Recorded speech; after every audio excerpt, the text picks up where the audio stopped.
मेरा सादा नॉर्मल होता है, स्पेशल होता है आइसक्रीम वाला। सादे में कलर कुमेर होता है, पाइनएप्पल जेली वाला होता है उसमें colour Kumer chocolate pineapple jelly.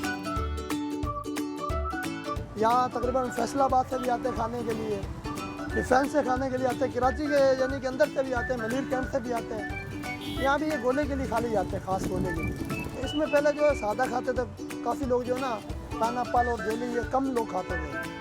अब ज़्यादातर पाइनएप्पल जेली वाले आ रहे हैं, आइसक्रीम वाले आ रहे हैं, ड्राई फ्रूट वाले आ रहे हैं, स्पेशल फालूदे वाले आ रहे हैं, और स्पेशल स्टिक जो ये आपके सामने बन रही है ये आ रहे हैं लोग।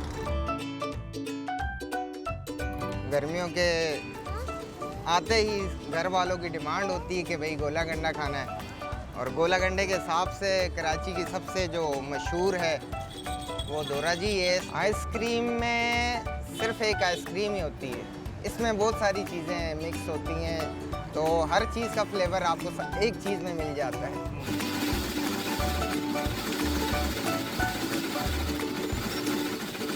बचपन के गोला गंडा उसका तो खैर मज़ा ही अलग होता है। वो मतलब गलियों में जो खाना, वो तो खैर एक अलग ही बात है पूरा। कि आजकल के बस ये है कि फैमिलीज़ के साथ आते हैं, थोड़ा वो एक एंजॉय अलग है, ये सेपरेट है थोड़ा। लेकिन ये है कि आज भी बहुत अच्छा है गोला गंडा यहाँ का। आइसक्रीम और इसमें बहुत फ़र्क है। इसमें जो कलर्स का और उसका मज़ा होता है वो एक अलग चीज़ होती है। जो गोले का बर्फ़ का मज़ा होता है, और गर्मी में तो बहुत ज़्यादा मज़े का लगता है।